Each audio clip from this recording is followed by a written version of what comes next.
Imagine sitting down in your favorite deep armchair. You've been reading or watching television for an hour or so, and it is time to get up. You lean forward, push down hard with both hands on the armrests, and perhaps feel a familiar, lingering ache in your lower back as you finally heave yourself upright. Or maybe you've noticed that getting out of the passenger seat of a car feels much more like a chore than it used to, requiring you to brace yourself carefully. If you are over the age of 60, these everyday moments are incredibly common. You might see yourself in this exact scenario and think to yourself, well, I am just getting older. My knees and my back are bound to ache. As a health professional who has spent years studying aging, mobility, and the human body, I am sitting down with you today to tell you that this is a misconception we need to correct gently but firmly. That difficulty getting out of a chair is not merely a harmless annoyance of aging. It is a vital warning sign that should not be ignored.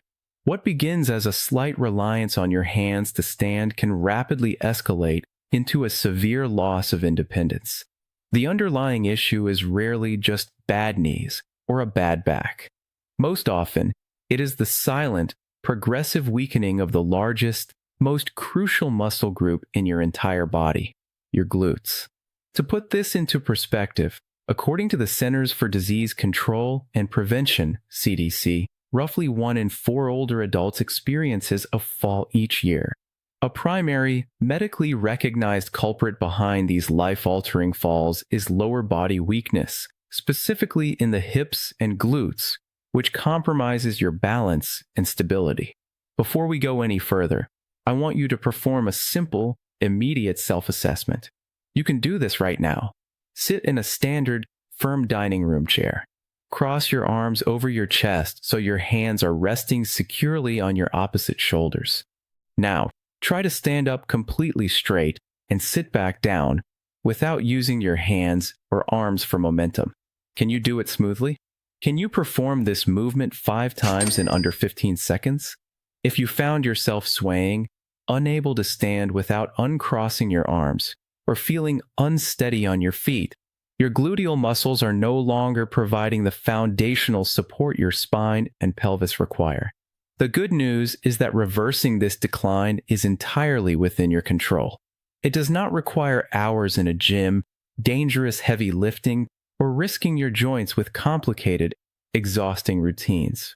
Through extensive review of clinical data and exercise science, I have found that you only need 3 highly specific movements to rebuild this critical tissue.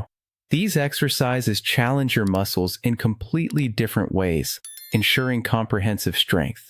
I am going to show you exactly what they are, but first, I want to hear from you. Please take a moment to leave a comment below this video. Tell me how old you are and what country you are watching from today. I make it a priority to read and reply to these comments, because it is truly encouraging to see a global community of older adults taking proactive steps to safeguard their health and longevity. If this is your first time watching, please like this video, share it with a friend who might benefit, and subscribe to the channel. Now, let's dive straight into the solution. We will count down these 3 essential movements from number 3 to the absolute most critical exercise at number 1. Movement number 3 is the supported step up.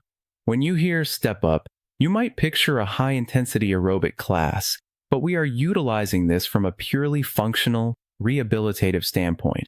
In our daily lives, our glutes must do much more than simply push us forward. They must stabilize our pelvis across multiple planes of movement. Every time you walk up a flight of stairs, step onto a curb, or navigate uneven pavement, you are balancing entirely on one leg for a brief second. If your glutes are weak, your pelvis tilts, your knee caves inward, and your risk of a lateral fall increases dramatically. To perform this safely at home, find a very low, sturdy step, no higher than a standard staircase stair, about 6 to 8 inches, to begin with. You must hold on to a sturdy handrail, a heavy piece of furniture, or a wall for balance. We are focusing on building muscle, not testing your equilibrium. Plant your entire working foot firmly on the step. Shift your body weight into the heel of that elevated foot. Lean your torso just slightly forward and use the muscle in your hip to pull your body upward. Do not push off with your bottom foot. We want to eliminate momentum. Lower yourself back down with complete, slow control. The scientific mechanism at play here is called multiplanar stabilization. By forcing your body to step up dynamically, you are simultaneously demanding that your hip extend, your pelvis remain strictly level, and your thigh bone track straight. This complex demand creates a completely different growth stimulus than sitting in a machine, offering immense carryover to preventing falls in real life. Moving on to movement number 2, the supported split squat. If you have ever felt that one leg is noticeably stronger or more reliable than the other, you are perfectly normal. As human beings, we are naturally asymmetrical. When we walk, stand from a chair, or perform daily tasks, our dominant side frequently compensates for our weaker side. Over decades, this causes the weaker muscles to atrophy, leading to joint pain. The supported split squat acts as both a diagnostic tool and a remedy, forcing each leg to handle the workload independently, so the weaker side is forced to catch up.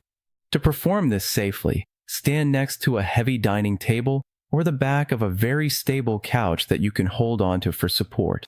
Take a moderate step forward with one foot, keeping your feet roughly hip-width apart so you have a wide, stable base. Keep your back heel lifted. Slowly bend both knees, lowering your hips straight down toward the floor. Only go as low as you feel entirely comfortable and pain-free.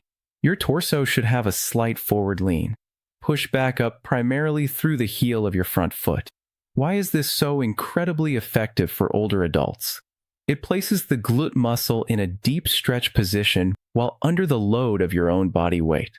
Scientifically, muscles undergo the most significant tissue repair and strengthening when they are challenged at a lengthened, stretched position. Even without holding heavy weights, this deep stretch under tension provides a robust signal to your body to build denser muscle tissue, counteracting age-related muscle loss. Finally, we arrive at movement number 1, the absolute most critical exercise for building lower body strength safely, the glute bridge. This is the safer, joint-friendly foundational variation of the popular barbell hip thrust. For anyone over 60, protecting the lower back is paramount. Many traditional exercises place a heavy compressive burden on the spine. The glute bridge, however, removes your lower back from the equation almost entirely. It isolates the powerful muscles of your hips with zero spinal compression, making it perfect for those with osteoarthritis or disc issues. To perform the glute bridge, lie flat on your back on a comfortable exercise mat on the floor. If getting to the floor is not safe for you, a very firm mattress will work. Bend your knees and place your feet flat on the surface, hip-width apart, pulled relatively close to your body. Rest your arms down by your sides. Now, drive your heels firmly into the ground and lift your hips straight up toward the ceiling. At the very top of the movement, your body should form a straight diagonal line from your shoulders down to your knees. Squeeze your posterior muscles tightly at the top for 1 full second, then slowly lower your hips back down. The science behind why this is our number 1 movement relates to peak contraction. The glute bridge loads your muscles precisely at full hip extension, the exact mechanical point where they are anatomically designed to contract the hardest. Maximum load hits right when your hips lock out, creating the perfect environment for muscle growth without straining your joints. However, there are crucial pitfalls you must avoid to ensure these 3 exercises actually work.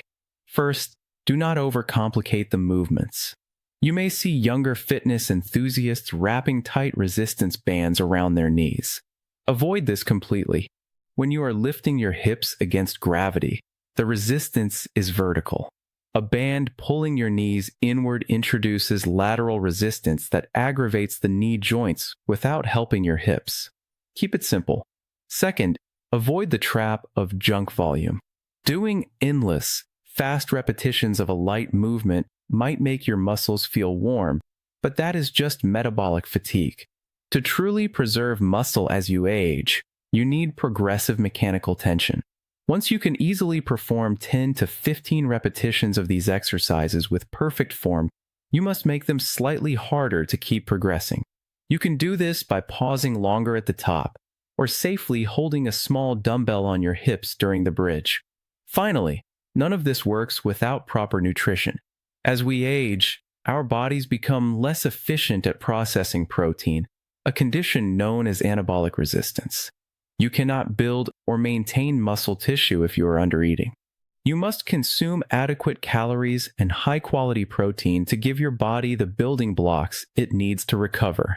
Try performing these 3 movements 2 to 3 times a week, ensuring you allow a full 48 hours of rest between sessions so your nervous system and tissues can repair.